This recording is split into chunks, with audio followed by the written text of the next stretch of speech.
Nestled deep within the dense forests of Oregon stood a quaint cabin, its rustic charm enticing travelers seeking solace in nature's embrace. Emma, an avid hiker, stumbled upon the listing during her quest for seclusion from the chaos of city life. Eager for respite, she booked the cabin for a week-long retreat. As Emma arrived at the cabin, she was greeted by the towering pines and the crisp scent of pine needles. Yet, as night fell, the tranquility gave way to an eerie silence, broken only by the faint rustle of leaves and distant hoots of owls. Alone in the darkness, Emma felt a sense of unease creep over her. It was on the third night that she heard it, the soft whispering that seemed to emanate from the very walls of the cabin. At first, Emma dismissed it as the wind playing tricks on her mind. But as the whispers grew louder, she couldn't shake the feeling of being watched. Terrified, Emma packed her bags and fled into the night, leaving behind the cabin and its haunting secrets. To this day, she refuses to speak of her time in the woods, haunted by the memory of those sinister whispers. Perched atop a hill overlooking the quaint village of Dunwich stood a grand manor, its ivy-covered walls hiding a dark history. Intrigued by the promise of a glimpse into the past, James and his friends booked the manor for a weekend getaway.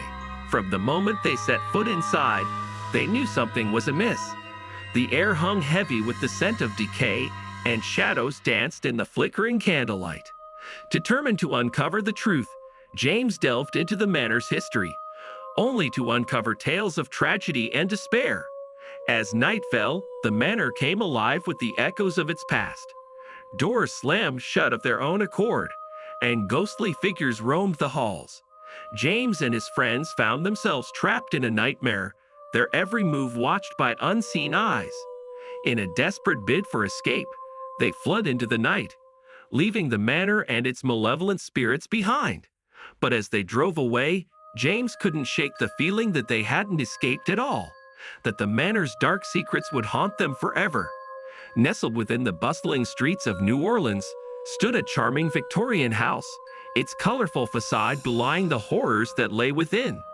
Intrigued by its macabre allure, Sarah booked the house for a weekend getaway with her friends. From the moment they stepped inside, they were greeted by a sea of dolls, glassy eyes following their every move, porcelain smiles frozen in eternal torment. Unnerved but curious, Sarah and her friends brushed off their unease and settled in for the night. But as darkness descended, the dolls came alive with a sinister energy. Their once lifeless eyes now glowed with malevolence, and their porcelain limbs moved of their own accord. Trapped in a house of horrors, Sarah and her friends fought for survival against the relentless onslaught of the possessed dolls. In the cold light of dawn, they fled the house, leaving behind the nightmares that haunted its halls. But as they left, Sarah couldn't shake the feeling that the dolls' eyes followed them, their whispers echoing in the depths of her mind. In the remote wilderness of northern Canada, nestled amidst towering evergreens and snow-capped peaks, lay a secluded retreat. Its picturesque surroundings and promise of solitude drew in weary travelers seeking respite from the chaos of modern life. Among them was Mark, an avid outdoorsman looking for a place to recharge his spirits. As Mark arrived at the retreat, he was immediately struck by its serene beauty. The cabin, perched on the edge of a frozen lake, seemed like the perfect escape. But as night fell and the temperature plummeted, the tranquility gave way to an oppressive silence. It was on the second night that Mark heard it, the faint sound of footsteps crunching in the snow outside. Brushing it off as the product of an overactive imagination, he tried to fall asleep. But the footsteps persisted, growing louder and more insistent with each passing moment. Driven by curiosity and a growing sense of unease, Mark ventured outside to investigate. What he found chilled him to the bone. A trail of footprints leading from the edge of the forest to the door of the cabin, but no sign of any living creature in sight. Terrified, Mark barricaded himself inside the cabin, his mind racing with thoughts of what lurked in the darkness outside.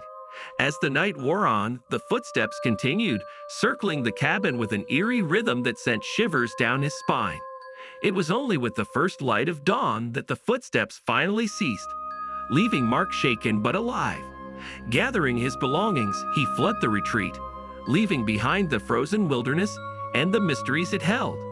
But as he drove away, Mark couldn't shake the feeling that he had narrowly escaped a fate far worse than death, that something inhuman lurked in the depths of the wilderness, waiting for its next unsuspecting victim. In the heart of the English countryside, shrouded in mist and mystery, stood an abandoned asylum, a relic of a bygone era, its crumbling walls hiding a dark past.